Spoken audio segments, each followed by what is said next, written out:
설교를 시작하기에 앞서서 제가 간단한 퀴즈를 한번 또 내도록 하겠습니다. 여러분, 내일이 무슨 날일까요? 월요일이요? 아니요, 제가 원하는 답은 아니었습니다. 내일이 무슨 날일까요? 네, 교역자님 쉬시는 날. 제가 원하는 답은 아니었습니다. 내일 무슨 날일까요? 네? 하나님 만나는 날. 매일 만나고 있죠. 네. 아쉽네요. 제가 원하는 답이 안 나오고 있는데 내일 무슨 날일까요? 나올랑 말랑 하는데 내일 무슨 날일까요, 혹시? 내일 무슨 날이죠? 네, 그렇습니다. 여러분, 말씀과 함께 봄호가 새롭게 시작하는 날이죠. 여러분 다 가지고 계시죠? 네. 찔끔하시는 분들 늦지 않았으니까요, 꼭 반드시 구입하시고. 제가 지지난번인가요, 주일 오후 찬양 예배 이게 타이밍이 겨울로 시작하기 전에 설교를 했었습니다. 그때도 제가 똑같이 여러분 내일 무슨 날인지 아시나요? 제가 물었었거든요. 그때도 잘 대답을 못 하시다가 여러분 기억하십시오. 내일부터 저희 말씀과 함께 우리 이제 봄호가 시작합니다. 예쁜 꽃이 이렇게 피어있는 우리 또 말씀 책인데요, 꼭 구입하셔서 함께 하시면 좋겠습니다. 이제 저희가 말씀과 함께 봄호는 시편의 말씀으로 이제 같이 말씀을 나눕니다. 시편 말씀을 아마 펴보시면 알겠지만 굉장히 좀 깁니다. 그래서 이제 3월과 4월과 5월 3개월 동안 대장정에 이제 시편의 그 말씀들을 같이 이제 묵상하려고 합니다. 그래서 오늘은 이 시편의 말씀을 내일부터 시작하기 전에 시편을 여러분 이제 읽어 나가시는데 좀 도움이 될 만한 간략한 우리 기본적인 내용들을 같이 나누고, 또 우리에게 이 시편을 주신 그 하나님의 마음을 같이 함께 나눠보도록 하겠습니다. 먼저는 우리 이 시편 어떤 책인가 함께 좀 이야기하면 좋겠는데요. 이 시편은요, 히브리어로 이제 테힐림이라고 하여서요, 이 앞에도 이제 그 개론 내용이 나오겠지만 쉽게 말하면 찬양집입니다. 찬양집. 우리가 그 성경책을 가지고 있으면 그 찬양집이 있잖아요. 찬송가집이 있는 것처럼 그런 찬양집이 바로 이제 이 시편입니다. 근데 이제 한 가지 안타까운 것은 악보가 없는, 어떻게 보면 이제 가사만 있는 찬양집이라고 할 수가 있겠죠. 악보는 우리가 지금 우리 손에 없는데 이게 찬양집이라는 것을 드러내고 있는 시편의 여러 가지 단서들이 있습니다. 여러분 성경책을 가지고 계시죠? 네, 한번 좀 시편을 오늘 좀 펼쳐보시면 좋겠는데, 시편 제일 앞에를 좀 펼쳐보시고 아마 많이 읽어보셔서 아시겠지만 특별히 3편 그리고 4편 보시면 가로 열고 셀라라고 되어 있는 그런 부분들이 있습니다. 네, 이게 뭘까? 좀 궁금하시지 않으세요? 네. 요 셀라라고 하는 것은요, 쉽게 말하면 음악 부호와 같은 겁니다. 요 부분에 있어서는 잠깐 좀 끊어간다든지 약간 쉬어간다라든지 혹은 뭐 빵빠레가 딱 나오게 한다라든지 이런 것들을 표시하기 위하여서 있는 부분이 이제 이 셀라라는 것이죠. 찬양집이라고 아까 말씀드렸는 것처럼 그래서 셀라가 있는 거고요. 또 이 시편을 읽으실 때 여러분들이 또 참고하시고 좀 고려하셔야 되는 부분들이 표제입니다. 이제 이 시편을 쭉 살펴보시면 그 앞쪽에 이 시편이 어떤 내용을 담고 있는지, 언제 이 시편을 지었는지, 혹은 이 찬양을 어떻게 연주하거나 어떻게 불러야 되는지에 대한 내용들이 이 표제에서 우리가 좀 찾아볼 수가 있습니다. 좀 예를 한번 들어볼게요. 시편 5편을 보시면요, 거기에 보시면 표제에 다윗의 시, 인도자를 따라 관악에 맞춘 노래 이렇게 되어 있죠. 그러니까 이 시편은 약간 관악 악기를 가지고 그렇게 좀 할 수 있도록 지어진 노래구나, 이런 정보들을 또 우리한테 주고 있고요. 또 6편을 한번 보시면 다윗의 시, 인도자를 따라 현악 8째 줄에 맞춘 노래 이렇게 돼 있죠. 이제 우리가 정확하게는 알 수가 없습니다. 도대체 무슨 악기를 어떤 8째 줄에 맞춰서 하는 건지는 알 수 없지만 이게 찬양집이구나 라는 것을 알 수가 있고요. 또 재미있는 것도 있어요. 56편을 한번 펼쳐보시면요, 거기에 이렇게 적혀 있습니다. 다윗의 믹담시, 이제 교훈시라는 의미인데, 인도자를 따라 요낫, 엘렘, 르호김에 맞춘 노래라고 되어 있습니다. 이게 당초에 무슨 소리인지 우리는 알 수가 없는데요, 제가 열심히 조사를 하고 공부를 해보니까요, 이게 무슨 뜻이냐면 요낫 엘렘 르호김에 맞춘 노래, 이런 이야기입니다. 먼 느티나무 위에 비둘기 한 마리의 느낌으로 연주하라라는 뜻입니다. 이게 어떻게 연주해야 될까요? 먼 느티나무 위에 비둘기 한 마리의 느낌으로 이 곡을 연주하라 라는 그런 정보가 담겨 있다는 겁니다. 아, 이게 시편이 진짜 찬양집이구나 라는 것을 우리로 하여금 알 수가 있죠. 앞에서도 말씀드린 것처럼 좀 아쉬운 것은 이게 어떤 멜로디의 라인의 곡일까 우리로서는 지금은 알 수가 없다라는 게 좀 아쉽죠. 근데 이제 많은 곡들이 이제 시편의 가사를 토대로 이제 계속해서 나오고 있고 찬양도 우리도 부르고 있고요, 그러고 있습니다. 그래서 지금은 사실 이 시편을 기도서라고 많이 부르고 있습니다. 사실 그 말이 맞는 것이, 찬양이라는 것이 곡 조이는 기도다, 우리가 이렇게 많이 표현하는 것처럼 이 시편을 우리가 이제 기도서, 그래서 기도할 때 이 시편을 가지고 많이 우리가 참고를 하고 있습니다. 다음으로는요, 그럼 이 시편 누가 만들었을까? 여러분, 이 시편 누가 지었을까요?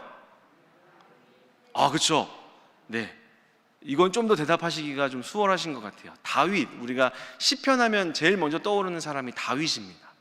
근데 다윗이다 라고 말하면 반은 맞고 반은 틀리다라고 이야기를 할 수가 있겠습니다. 다윗의 이름으로 되어 있는 시편이 총 150편으로 이제 구성이 되어 있는데요, 다윗의 이름으로 되어 있는 시편이요 총 73편입니다. 그러니까 절반 정도는 다윗의 이름으로 된 게 맞기 때문에 다윗이 썼다라고 말할 수도 있지만, 그 절반은요 이제 시편을 읽어 나가시면서 이 표제를 통해서 우리가 발견할 수 있지만 아삽, 고라, 솔로몬, 모세, 헤만, 에단, 여두둔 등등등이 이렇게 나타나고 있다는 겁니다. 많은 사람들에 의해서. 근데 이 사람들이 같은 시기가 아니라 각자 다양한 시기에서 살아왔었던 사람들의 고백이기 때문에 이것을 우리가 그것을 고려하면서 읽어야 된다. 그리고 여러분, 아까 말씀드린 것처럼 다윗의 이름으로 된 시편이 73편이라고 하였습니다. 그런데요, 여기 우리 한글 성경에는 다윗의 시라고 되어 있는 이 의라고 하는 부분이 사실은 원어적으로 해석할 때 다양하게 해석할 수 있다라고 학자들은 이야기를 합니다. 무슨 말이냐면 다윗의 시라고 써 있지만 그렇게 써 있다고 해서 다 다윗이 지었다라는 뜻이 아니라, 물론 다윗이 지은 것도 있지만 다윗을 주인공으로 한 시, 혹은 다윗을 위한 시, 다윗에게 바쳐진 시, 이렇게도 해석할 수 있다라고 학자들은 이야기를 하고 있습니다. 그래서 이런 것들을 여러분은 상식적으로 우리 신일교회 성도들이라면 이 정도 수준은 알고 가시면 좋을 것 같습니다. 네, 그러면 이 시편 구조와 내용은 어떻게 될까? 아까 말씀드린 것처럼 시편은 총 150편이라고 이야기를 했습니다. 그리고 이 시편은요, 우리 1편을 보시면 알고 있지만 맨 첫 문장에 제1권 이렇게 되어 있습니다. 이 시편 150편을 총 5권으로 이렇게 좀 나누고 있습니다. 이것도 어떤 특정한 주제에 따라서 이렇게 나누고 있는데요, 크게 5권으로 나누고 있다라는 정도만 알고 계시면 되겠습니다. 그러면 이 시편에는 어떤 주제의 내용들이 있을까? 어떤 주제를 가지고 이 시편을 짓고 있는가? 여러분, 크게 2가지를 기억하시면 좋을 것 같습니다. 첫 번째로는 하나님을 찬양하는, 당연하겠죠, 시편 찬양집이라고 했으니까 하나님을 찬양하는 주제의 시가 있고요, 또 나머지 하나의 큰 축은요, 탄식에 대한 주제를 가지고 있습니다. 이제 앞에 말씀드렸던 이 찬양에 대한 주제, 어떤 것이 있을까? 하나님, 나에게 이러이러한 것들을 행하여 주셔서 감사합니다. 감사의 시가 있고요, 또 하나님, 내가 하나님을 신뢰합니다, 의지합니다, 하나님 이렇게 하실 것을 믿습니다라는 신뢰에 대한 주제를 가진 시가 있고요, 또 하나님께서 우리 민족의 역사를 통해서 이러이러한 일들을 행하셨다는 것들을 쭉 고백하면서 하나님을 찬양하는 역사에 대한 시가 있고요, 또 하나님 베푸신 여러 가지 지혜와 명철을 찬양하는 그런 지혜 시들이 있습니다. 이게 이제 좀 쉽게 정리를 하자면 찬양에 대한, 하나님을 높이는 찬양에 대한 주제를 갖고 있는 시들이 있다면, 또 다른 축은 아까 말씀드린 것처럼 탄식에 대한 시입니다. 탄식의 주제. 우리가 인생을 살아가면서 마냥 기쁘지 않잖아요.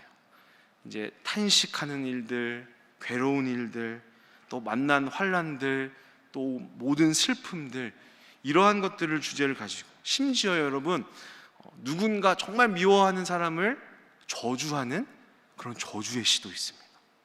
또 우리 모든 공동체의 아픔과 탄식을 고백하고 있는 그런 시, 이런 것들을 좀 한꺼번에 묶어서 탄식시라고 이야기를 할 수가 있겠죠. 다시 말하면 이 찬양과 탄식, 시편에는요, 우리 인간이 겪을 수 있는 다양한 감정들, 이것들을 다 담고 있는 것이 시편이다라고 우리가 이해할 수가 있겠습니다. 여러분, 그러면 찬양에 대한 시가 있다고 그랬고 탄식에 대한 시가 있다고 했는데, 찬양에 대한 시가 더 많을까요? 탄식에 대한 시가 더 많을까요?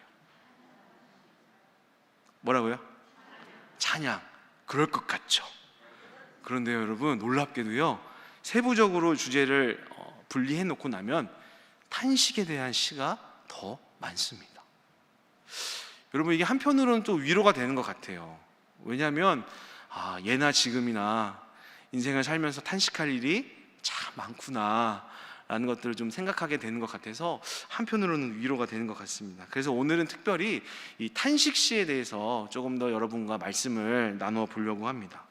제가 앞에서 말씀드린 것처럼 시편, 찬양집이라고 했습니다. 여러분, 이 시편도 뭐 성경의 부록이 아니라 하나님의 권위 있는 말씀 66권 중에 한 권의 성경입니다. 시편도. 그러면 이 시편 안에 담겨져야 될 내용이 앞에서 이야기한 것처럼 하나님을 향한 신뢰와 감사와 또 하나님께 믿음의 고백을 드리는 여러 가지 그런 찬양의 내용이 들어가는 것이 당연합니다. 그렇죠? 여기까지는 우리가 동의할 수 있는데, 앞에서 제가 또 말씀드린 것처럼 이 내용에는, 이 시편이라고 하는 성경에는 인간의 탄식, 한탄, 한숨, 눈물, 때로는 원망하는 것, 그리고 아까 말씀드린 것처럼 내가 막 미워하는 사람을 향한 저주의 내용, 이런 것들도 이 시편 안에 들어있다는 거죠. 그런데 어떻게 이것을 하나님께서 권위 있게 세우신 성경이라고 우리가 볼 수 있을까? 좀 그런 궁금함이 듭니다. 제가 아까 그 저주시라고 했는데 여러분 한번 살짝 맛보기를 좀 보시겠습니까? 어느 정도 수준인지를 우리가 좀 보면 좋겠는데요. 시편 109편 8절에서 10절 자막이 준비되어 있습니다. 요 본문을 우리가 같이 함께 한번 읽어보도록 하겠습니다. 다 같이 함께 읽어볼까요? 시작. 그의 연수를 짧게 하시며 그의 직분을 타인이 빼앗게 하시며 그의 자녀는 고아가 되고 그의 아내는 과부가 되며 그의 자녀들은 유리하며 구걸하고 그들의 황폐한 집을 떠나 빌어먹게 하소서. 아멘이 안 나오죠? 쉽게 아멘하기가 조금 불편합니다. 아니, 이게 이렇게 이런 고백을 해도 되나? 좀 그런 생각이 들지 않으세요? 우리가 들었던 주된 말씀과 메시지를 생각해 보실 때 한숨 쉬고 탄식하고 슬퍼하고 심지어 저주하는 거는 이거 너무 세속적이고 믿음이 없는 그런 행동이 아닌가요? 이런 마음이 듭니다. 어떻게 이런 고백과 내용들이, 이런 기도문들이 성경, 다른 하나님을 찬양하는 내용의 시편들 안에 함께 섞여서 찬양집으로 존재할 수 있을까? 좀 이런 의문이 듭니다. 여러분, 결론부터 말씀을 드리자면 하나님을 먼저 믿을 수 있도록 선택받았던 고대 히브리 민족들은요, 하나님께 올려드리는 이 모든 인간의 감정들, 모든 고백들, 기쁨과 좋은 것들, 영광, 신뢰, 믿음 뿐만 아니라 그 안에 있는 한탄과 실망, 또 분노하여서 나오는 모든 울부짖음까지 모두 하나님을 향한 찬양이라고 보았습니다. 왜 그랬을까? 여러분, 내가 누군가한테 만약에 실망을 했다고 가정을 해봤을 때, 내가 누군가한테 실망했다는 것을 반대로 이야기를 하면 그 사람한테 뭔가 좋은 것을 기대했기 때문에 내가 실망했다라는 것을 생각할 수가 있습니다. 누군가에게 실망하면 탄식하고 분노하거나 하소연을 합니다. 그 이유는 그 누군가에게 뭔가 선한 것을 기대했고 뭔가 좋은 것을 기대했기 때문입니다. 하나님을 향해서 탄식하고 실망하고 분노하면서 울부짖었다는 것은요, 바꿔서 이야기를 하면 하나님을 모든 축복의 원천, 모든 희망의 토대로 보았다라는 뜻입니다. 일종의 그런 탄식하고 분노하는 이 모든 것이 일종의 하나님을 의지하는 또 다른 찬양의 행위라고 볼 수 있다라는 것입니다. 여러분, 우리가 인생을 살면서 만나는 다양한 고통 중에는요, 우리가 기도하고 우리가 참고 또 우리가 말씀 보면서 그렇게 참아내고 또 이겨낼 수 있는 고통도 있지만, 그렇지 않은 고통들, 그렇지 않은 고난들도 있습니다. 우리의 생각으로서는 도저히 이해할 수 없는, 또 우리가 해결할 수 있는 그런 능력 밖에 있는 그런 고난과 괴로움들이 분명히 존재합니다. 그럴 때 우리는 하나님이라는 분한테 한탄하고 분노하고 우리 안에 있는 여러 가지 감정의 쓰레기들을 토설합니다. 왜요? 왜 그렇게 할까요? 우리의 간구를 듣고 이것을 해결하고 상황과 환경을 뒤집으실 분이 하나님뿐임을 믿고 인정하기 때문에, 그런 공경의 마음이 우리 안에 있기 때문에 그렇게 할 수 있는 것이죠.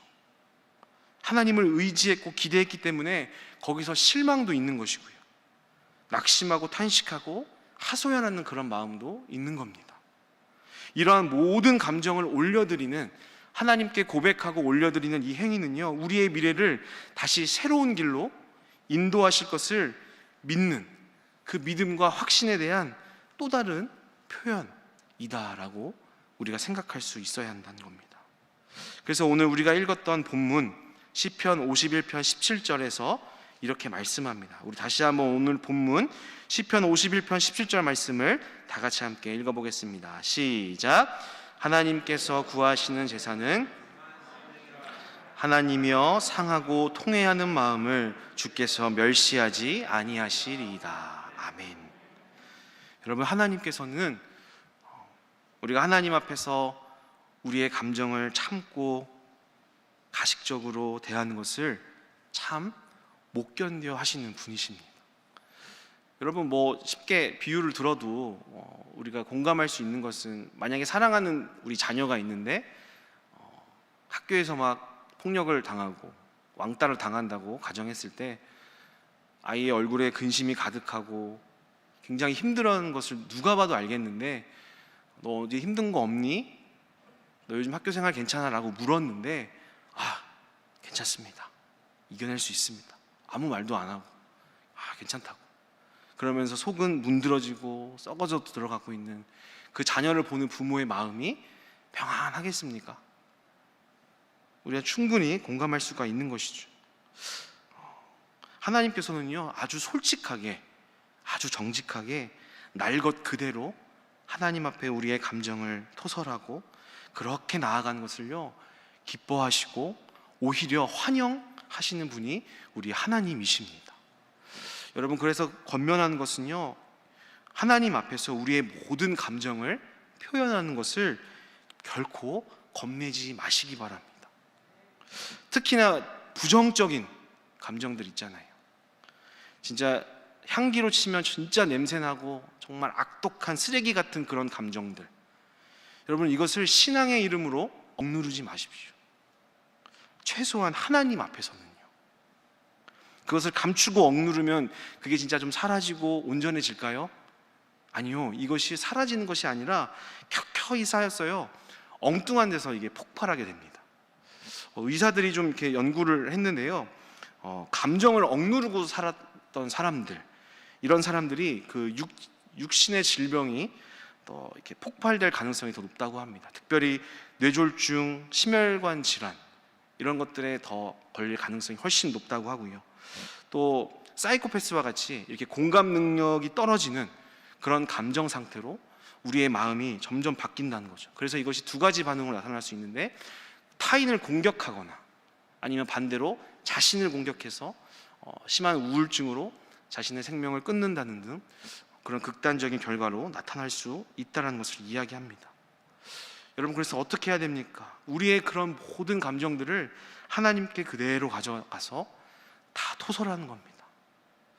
진짜 그렇게 해도 될까요? 오늘 시편이, 특별히 탄식 시편이 우리에게 그런 것들을 친절히 가르쳐주고 안내해주고 있습니다. 여러분, 오늘 설교 제목이 여러분 뭔지 혹시 보셨습니까?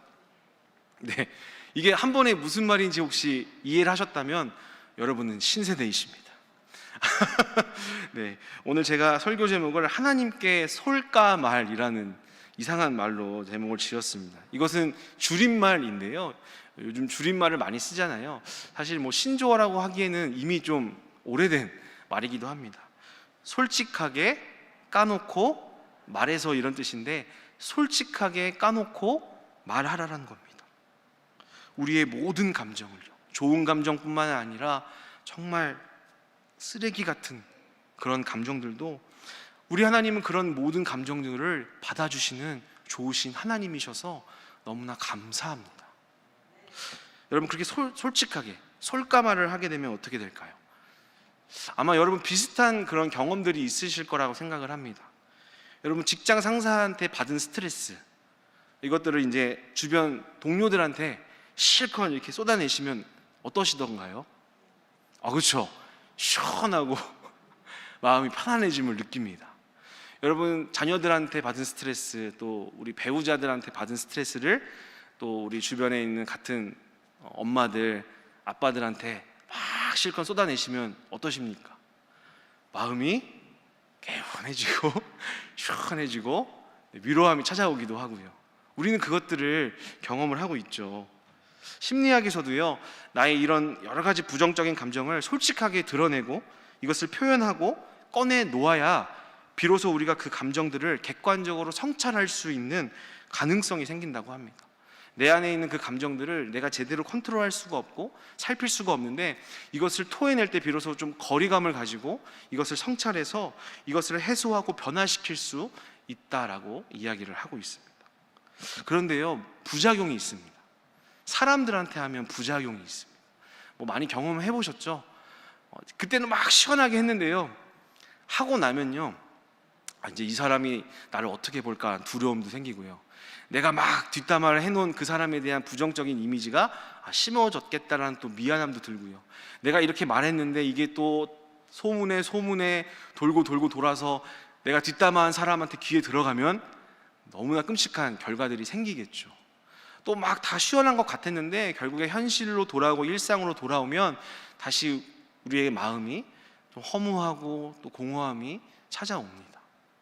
여러분, 그래서 오늘 시편의 말씀처럼 우리의 이런 감정들 하나님 앞으로 가져가서 솔까말할 것을 가르쳐주고 권면합니다. 하나님께 솔까말을 하면 어떻게 될까? 여러분, 이제 앞으로 탄식시를 계속해서 쭉 살펴 또 보시겠지만, 탄식시를 보면요, 크게 이렇게 V자 형태의 그런 흐름이 있습니다. 이제 하나님께 하나님, 탄식시에 주로 등장하는 것이 어찌하여, 언제까지, 이런 말들로 시작을 많이 합니다. 그래서 나의 힘든 것들, 괴로운 것들 하나님 앞에 계속해서 토해냅니다. 괴롭습니다, 죽겠습니다, 하나님 이럴 수가 있습니까? 하면서 점점점 영혼이 깊은 흑암으로 꺼져 나갑니다. 쭉 내려가는 거죠.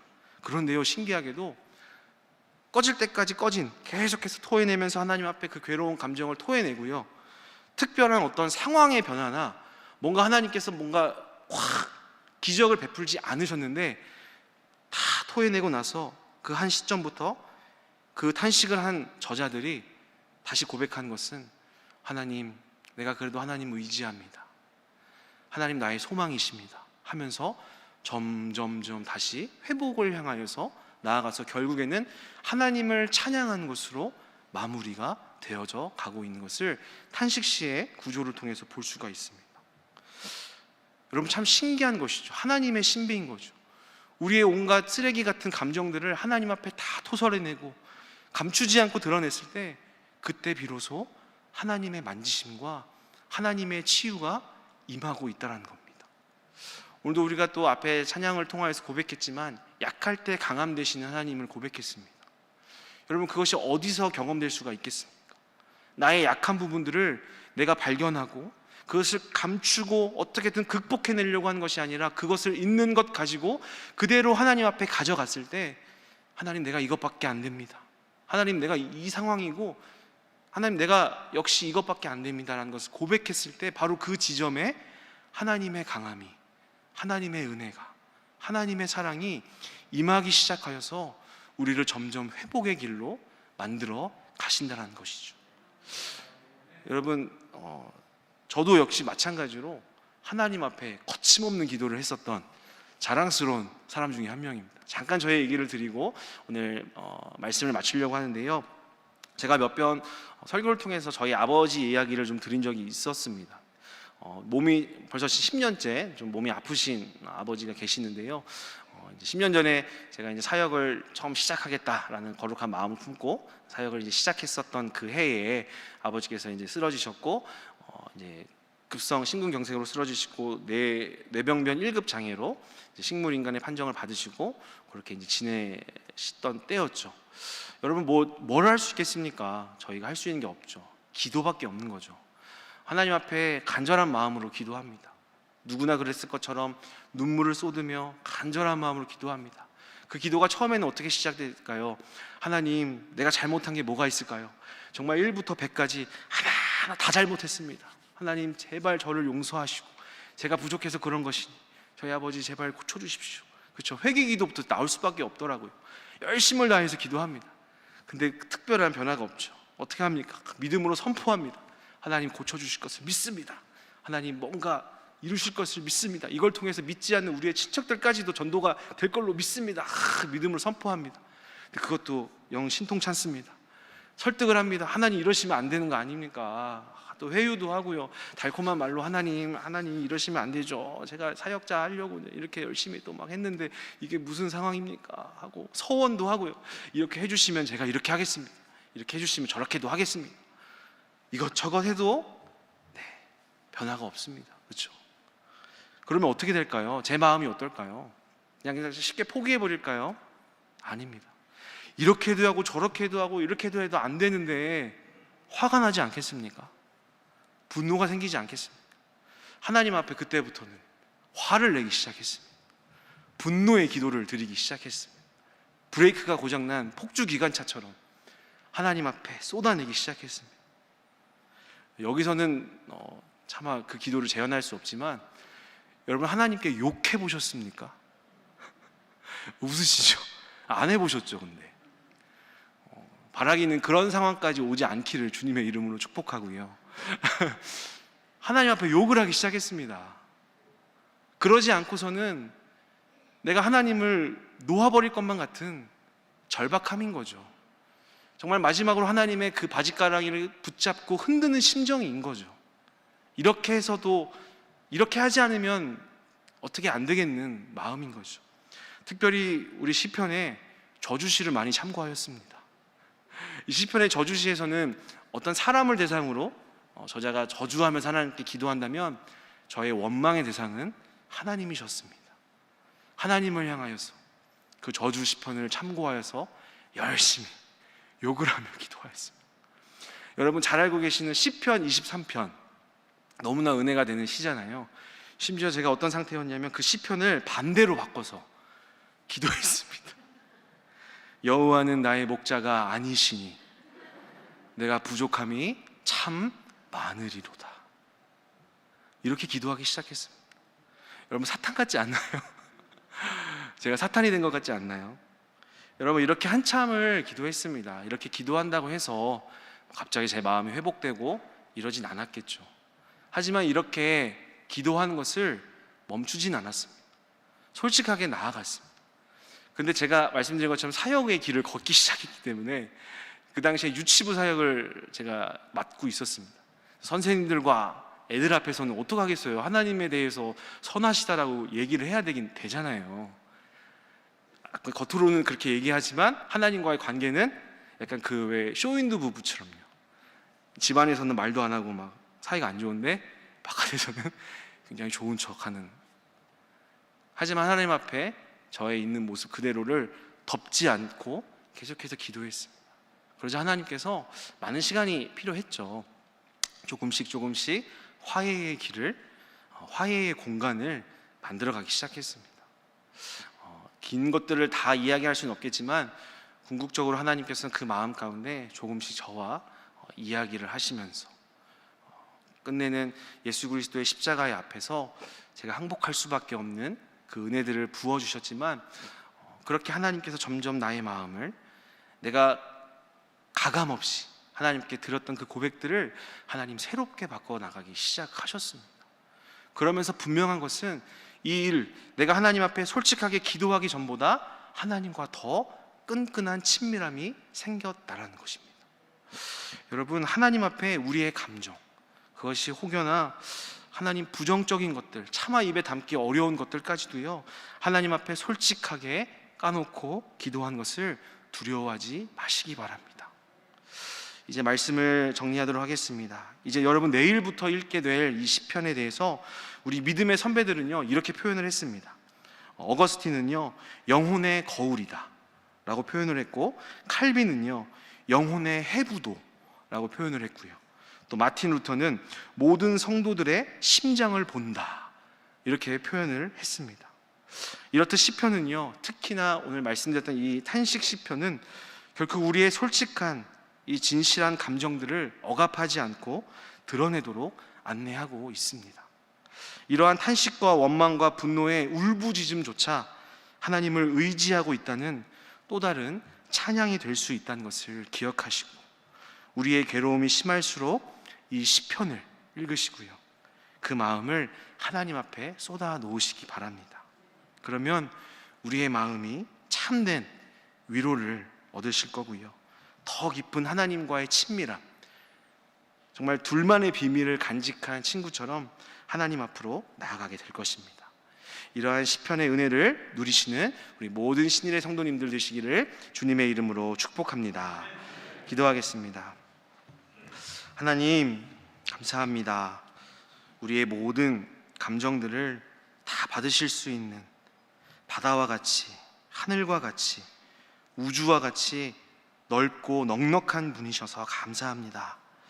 또한 우리에게 오늘 시편이라는 귀한 말씀 주셔서 기쁠 때도 찬양하게 하시고, 또 슬프고 눈물 나고 탄식하고 분노하는 모든 감정을 올려드림도 하나님을 향한 또 다른 찬양으로 받아주시니 감사합니다.